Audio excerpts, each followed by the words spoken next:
let's talk quickly about what happened in Parliament today regarding the debate. Well, Minority Chief Whip Muntaka Mubarak has been justifying the caucus's decision to abstain from debating the President's State of the Nation address. He says the move is to ensure that the concerns for which they walked out on the President ahead of the State of the Nation address remain fresh in the minds of the public. He says the minority MPs are convinced not participating in the debate will be in the best interest of the caucus and other constituents. Well, I have here in the studio two of the minority MPs, Abdulaziz, Member of Parliament for Mion, like I said, and Edward Bauer, Member of Parliament for Bon. Gentlemen, you're welcome to the show. Thank you very much. And certainly your party is addressing the nation concerning what you believe is your own proper State of the Nation address, I believe. But let's talk about how the debate went today in Parliament. You decided not to be a part of that debate. A lot of people have said that this is certainly not in the interest of the nation. There is no way you can convince your constituents and the people, the general public of Ghana, that this action you took is in the best interest of the state.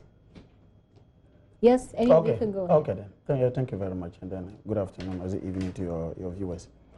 I think that our whip, I'm talking of Honorable Mubarak Mutaka, stated it very clearly. There were certain reasons why we boycotted the State of the Nation's address. The issue of elections, security, the issue of even the completion of the new register, the issue of free expression and free speech, the issue of just general security, and all others. So we stated those things, and that was the very reason why we said we're not going to be part of the nation, the State of the Nation's address. To go back now and debate the address itself would have been a contradiction of our position, because our position is a principled one. Our position is geared towards ensuring that issues that we felt should be on the front burner in terms of discussions, in terms of public discourse, remain as such. And therefore, to have gone ahead to discuss the issues of what the President said on the floor of the House, would have been a contradiction. And we're excited that at least this afternoon, we are seated here again to talk about a boycott instead of looking at the substance. Because the substance itself is being dealt with at various levels. Well, you could say that, but people have said that you did not listen to the President in Parliament, but you watched him.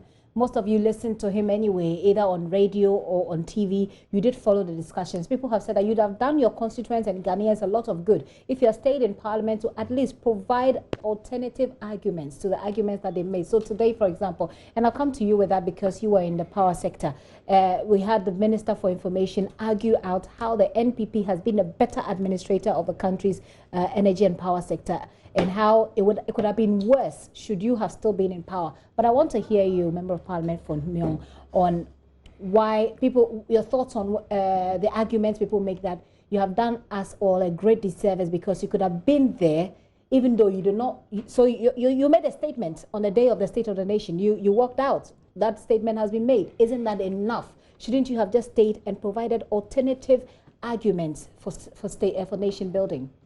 Good afternoon to you and good afternoon to our viewers. Like you indicated, we had to stay off or walk out from the SONA with very basic reasons why we walked out. We addressed a press conference, and the reasons for our walkout was made known. And so, if you don't listen to a man, you have no justification coming to debate on what he has. Did you sincerely not listen to the President? You did. We didn't. At least most of you did. If I am privy to what the President said, it is because it is captured on Hansard that I can read. But I personally, and I can tell you that our members did not watch it. No, but it's one thing not listening in Parliament to make a statement, but it's another thing saying you did not listen. As a Member of Parliament, you owe your constituents that responsibility of listening. No. At least. I'm so saying you can that debate members of Parliament, apart from listening to a President in the chamber, also have the opportunity to read the statement on Hansard, which we have done. And we would have an appropriate platform to be able to respond to all that was captured in that statement. Debating in Parliament is not the only forum for us as a minority. We have some other tools that we can deploy to be able to advance our argument. We are going to deal with all the issues that the President came to raise in the chamber. But trust me, we should not behave as if this is the first time we have seen a minority either walk out from SONA or refuse to that argument has been made. Exactly, that argument has been made. No, you see, sometimes it's not about who did it worse. Exactly. It's about how it's not well about does it serve the interest of Ghanaians. The fact of the matter is that our action is legitimate. This is not the first time that we are experiencing such a walkout or a refusal to debate SONA. It's happened before, and we think that we have some other platforms that we would use as a minority to be able to tell the Ghanaian public what our position is, what we think is the true state of the nation. Perhaps what we are seeing today is at the parties level. The minority as a caucus itself would want to engage the public. How we will do that, I will leave that one to our leadership. What we are seeing today is at the party level. The minority itself would respond appropriately. Okay. How and when we will do it, I'll leave that one to the leadership of the minority. Okay, like I said, this is just a quick interruption because we'll be going back to the NDC's forum. But I'm coming to you. On the floor today, the Member of Parliament for Fonse Ayerbi and also Minister for Information indicated that government, because of the very good administration that government, the attention, let me say, they pay to the energy and the power sector, we're enjoying consistent. In fact, for the past couple of years, everybody would say that power has been fairly stable in many places. Just a few weeks or so ago, people have complained about power outages, but the minister said today that if you look at the interventions that they've made in that sector, it could have been worse based on the mismanagement of the NDC of the power sector. How do you respond to that? I would have been excited that whoever was interviewed would have asked them what intervention they put up. And in terms of enjoying some I think you were speaking on the floor Yeah, today. so that's what I'm saying. Okay, that's also a good point you have made. If you look at the fact that power was fairly stable, it did not start in 2017. Indeed, in 2015 December, there was an official declaration that, look, we had sorted out the issue of power deficit. Two, we had a situation where even in March 2016, the then running mate had indicated that John Mahama should not be given credit for solving them so. So he had admitted that that had been done. But you see, Gifty, there's a point that we need to make. The very reason why we were in what we are and why we are today, and the fact that you have people not even having power. I just saw that people in Kumasi and other things were demonstrating the fact that they were not getting power for a period of time. Now, some people called into our Super Money show today to make the complaint. We've also been speaking to some communities where they've had power shortages. Look, let me tell you, we had issues of power in terms of just the capacity, and we had issues of finance, just the fact that we needed money in the sector to be able to run the sector. The issue of adding capacity is now history because everybody knows the amount that had been added into it. The issue of finance had also been dealt with the Energy Sector Levy Act, the accruals from that. Even post-ESLA, you go back, there's a document that has been authored by this current government itself. That was in January 2019. That indicated as of January 2019, post-ESLA, ESLA that gives us roughly about 3.6 billion Ghana cedis annually. Post that, you know what is happening? The total debt in the energy sector alone was $2.748 billion. Out of this, 851 was owned to the private sector. Indeed, they tell you very clearly, they state the areas where we have these challenges. Part of them are just purely government negligence. So for Kojo Nkrumah to indicate that they have managed the power sector very well, it's a challenge. And I'll tell you why this intermediate, the people who called in, there's a reason for it. 6 months ago, the West African Gas Pipeline Authority had indicated to government of Ghana that they were going to do a picking exercise, that's a maintenance of the pipeline. And therefore, if you had power, if you had machines that were running on gas, depending on Nigeria, what you need to do is to find alternative fuels. What government usually would do at that particular time is to look for liquid fuels, and that's diesel, crude, and other things. So you had 6 months to buy the necessary parcels of fuel for the generators to be able to use. Unfortunately, government has not been able to buy that. So they are forced to ration power. They do not want to publish. There has not been any official communication to the effect that I am saying this because as part of my role, I'm a member of parliament and I'm a member of the Mines and Energy Committee. And therefore, I have full briefing on that. And I'm just saying that the generators are unable to procure fuel. And they can't do that because of the indebtedness in the particular sector. You are talking about a government that says that they are managing the power sector very well. For the first time in our own history, you have Gridco that was supposed to be a company that had very good fund. If you look at the 3 functional zones, Gridco had a very fairly financial health. Gridco struggles now to pay even just workers, not to talk of investment in their various infrastructure. And so when Kojo says them, sometimes I ask myself, is he listening to himself? Is he really reading the documents that were made available to him and things of this nature? So I mean, the case has been settled within Ghanaians. And the case that has been settled is that, yes, there were power challenges between 2006 and 2014. But within 2006 and 2014, John Mahama comprehensively provided a solution to the problem. The only reason why today we are where we are is because people have simply decided to mismanage the sector.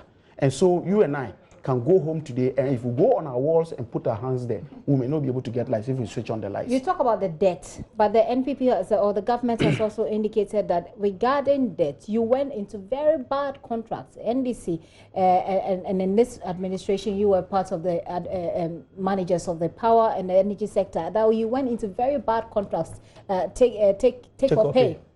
That if we're talking about debt, you were the originators of that debt. You see, it is part of the insincerity of this government. You get up, if you drive, you will know that they tell you that you have a car that has maybe, they say the kilometers runs 200 kilometers per hour. But you and I know that when you're on the motorway and you're even speeding, you don't get up to 200 kilometers. It means that you have an installed capacity of the car that is 200, but the available capacity available to you may be about 160. Now, the minister decides to come to parliament and indicate that the installed capacity, he uses the installed capacity and says that we have 4,500. Meanwhile, the available capacity to is around 3,700.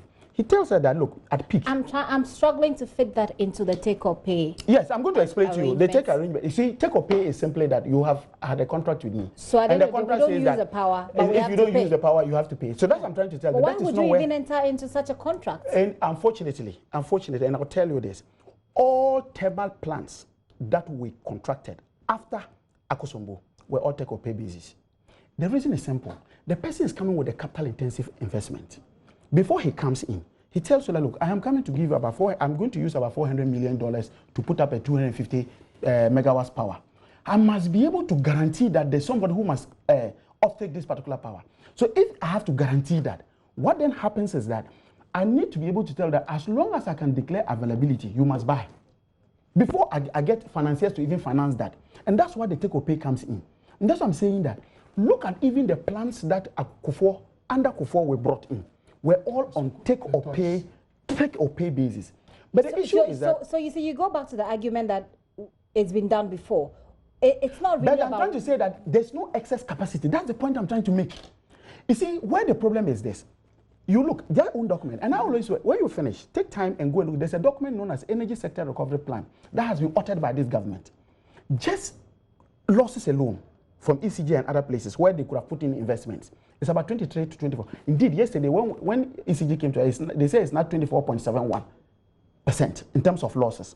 If you translate that into monetary terms, that alone is about $400 million annually. If you take defaulters, those who do not pay their electricity bill, on an annual basis, about 180 million. Out of that, 80%, that's 150, is owned by government. Government itself is not even paying its bills. So when you see them come to tell you that they use take or pay as a screen, but the truth case of the matter, look, I will advise every media house to go and get that document. That document, they don't even want to publish it. They should go and get that document. It tells you where the debt is coming from. And it's not this excess capacity. I see.